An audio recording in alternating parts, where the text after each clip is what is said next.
This is All India Radio. In the program Spotlight, now we bring you a discussion on India-France ties gaining strength. The participants are Ashok Sajjanar, former diplomat, and Manas Bhuiyan, journalist. Just wanted to know your take on the French Foreign Minister Le Drian's ongoing visit to India last night, and he will be in India till 15th of this month, April. It's a 3-day-long visit. So how do you see Le Drian's visit to India at a time we are witnessing a spike in coronavirus cases both in India and in France? In the midst of the pandemic, he's coming to India for an in-person visit and meeting a number of dignitaries in India, including External Affairs Minister Jaishankar. So what is your take on his overall visit? Well, you put it very correctly, Manas, that this is an important visit and it is testimony to the strength of the bilateral partnership that Foreign Minister Le Drian has decided to make an in-person visit, to come to India to establish contact with his counterpart, to call also on the Prime Minister to participate in the Raisina Dialogue. Raisina Dialogue is now being held completely online. So the fact that he has made this effort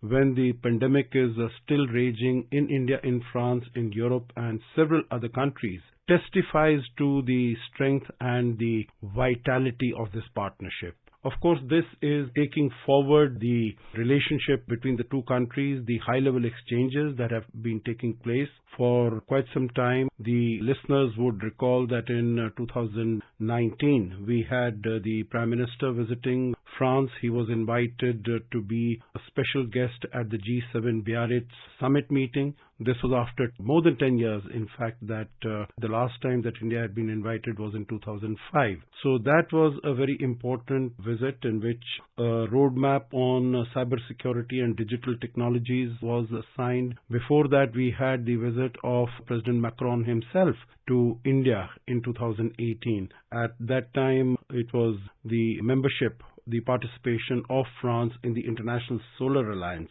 That was confirmed, and there was a joint statement on the vision of India and France cooperation in the Indian Ocean region, as also a joint vision for space cooperation. So I think this is a very vibrant relationship. Defense and security cooperation is one of the significant elements. Space cooperation and civil nuclear cooperation are also very important elements of the visit. You would recall last year when we received the Rafale jets from France, we had the French defense minister also coming to India for the induction of these Rafale jets into the Indian Air Force. So this is a strong relationship, and the presence of Foreign Minister Le Drian here in India is further proof of the strength and dynamism of this partnership. In the last few years, we have seen a growing momentum in our strategic ties, particularly in the defense sector. But in the last few weeks, we have also seen indications of interest of both the countries to join hands and work together in the Indo-Pacific region. In the face of growing military assertiveness by China, there have been growing concerns internationally, and in that context, India and France have also shown public interest in working together in the Indo-Pacific region. How do you see the convergence of the two countries in dealing with issues in the Indo-Pacific, sir? Manas, you used the correct word. There is a convergence as far as the position of India and France with respect to the Indo-Pacific is concerned. You would recall that France was the first country in Europe, in fact, first country not belonging to the Indo-Pacific region, so to say, which came out with its Indo-Pacific strategy in 2018. And if you were to look at that strategy, there is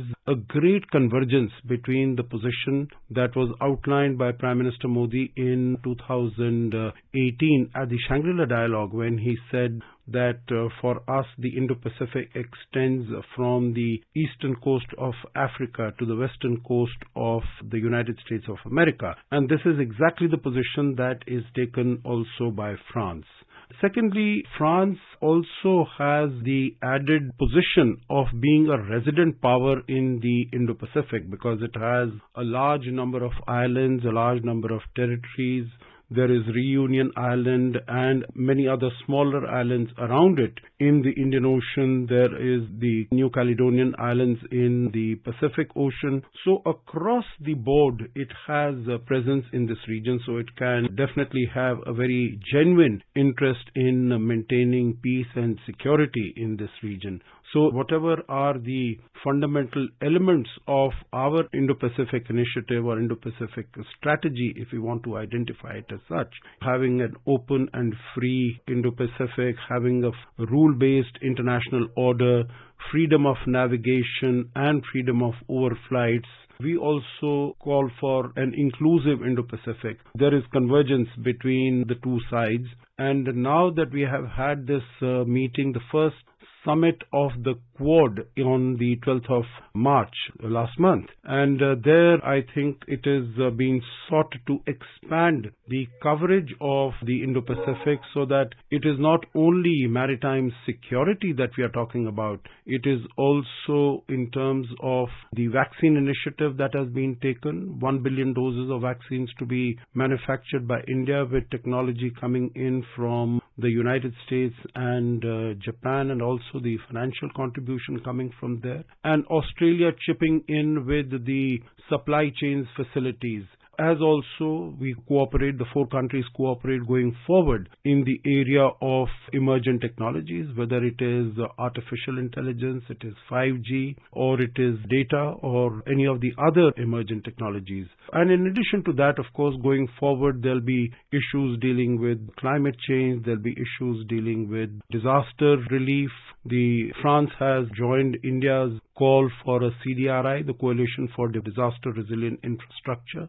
So I think there are a large number of areas under the rubric of Indo-Pacific in which both countries can collaborate. And our listeners would also recall that when President Macron had visited Australia in 2018, he had spoken about a trilateral coalition between India, France and Australia, where we need to come together, and that would increase the strength of these countries, and they would be able to cooperate and collaborate in a wide variety of areas to benefit mutual advantage, and that would help to promote peace, security, stability in the region. Essentially, sir, you have said that in fact India-France dynamism, which we have seen in the last few years, is moving forward at a very rapid pace, and it will translate into concrete cooperation in several key areas like defense, strategic affairs, climate change, education, environment, and several other areas.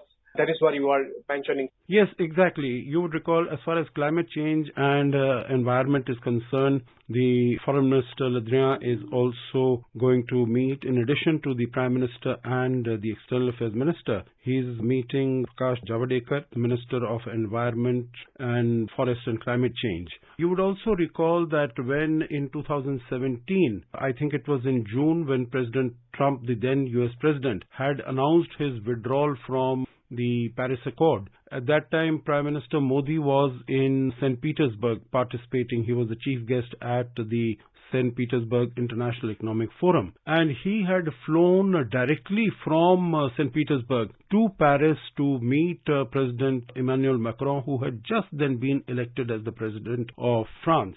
And then he had said that irrespective of what other countries are doing, but India will continue to meet its commitments under the Paris Accord. And that is also an area where both India and France are cooperating. The other area that you have mentioned also is of nuclear energy. And nuclear energy, both the countries have decided, and over the last few years, there are discussions between NPCIL, the Nuclear Power Corporation of India Limited, and the French firm Areva to set up 6 nuclear power reactors of 1,650 megawatt each in Jaitapur. And discussions are going on.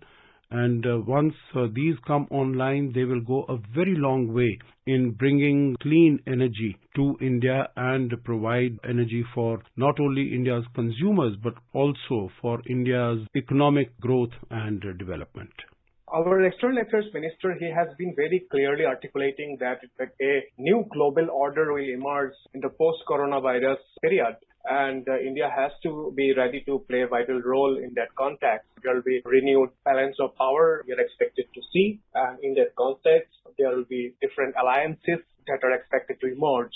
So in the post-coronavirus context, what kind of reinvigoration of relationship between India and France that you are looking at? And what will be the key areas, very specific areas of cooperation between the two countries in a post-pandemic period? I think that's an excellent way of going forward, because since we have seen that leadership of the United States did not really come forward in dealing with the coronavirus pandemic when it started early last year. Now, China is trying to take leadership of the world, but of course its credibility has been very severely dented, not only because of the manner in which there was a lack of transparency when this pandemic started. So I think these middle powers that have to come together and that have to provide some sort of an architecture under which there can be peace and security can be established and can be promoted. In that context, I would think that both France and India have a very important role to play.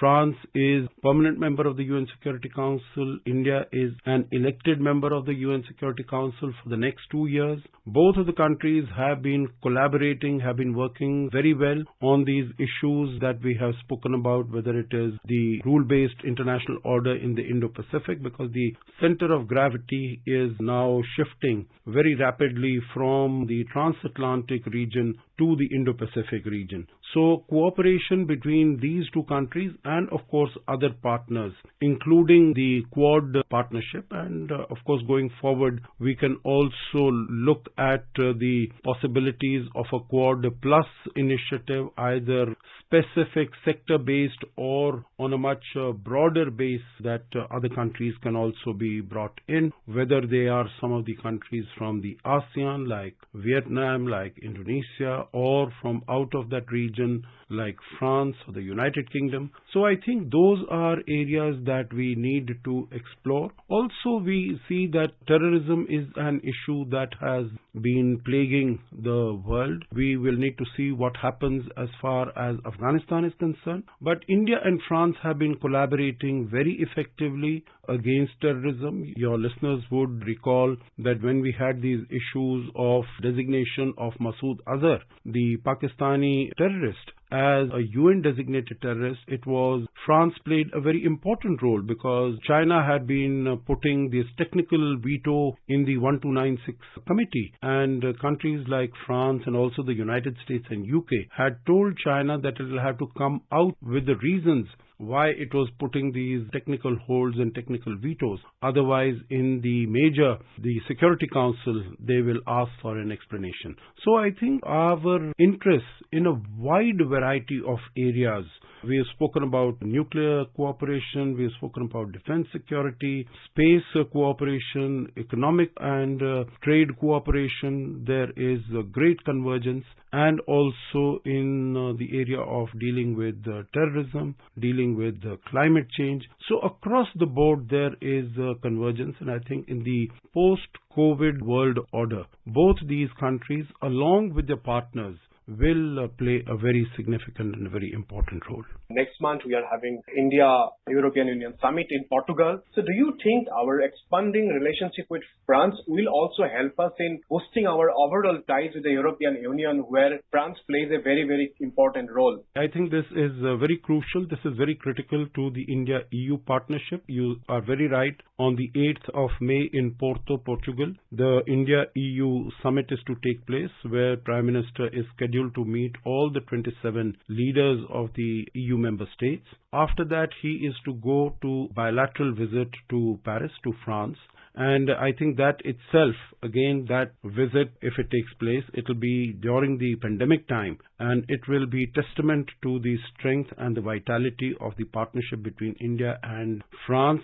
Thank you, Diplomat Sajjan Hart, for your time and insights into the India-France relationship and possible area of cooperation in the future. Thank you so very much. Thank you. You were listening to a discussion on India-France ties gaining strength. The participants were Ashok Sajjan Hart, former diplomat, and Manas Bhuiyan, journalist. This program was produced and presented by the News Services Division of All India Radio. You can listen to it on our mobile app, News on AIR. This program is also available on our website, newsonair.com. You may email your opinion about this program at airnsdtalks@gmail.com.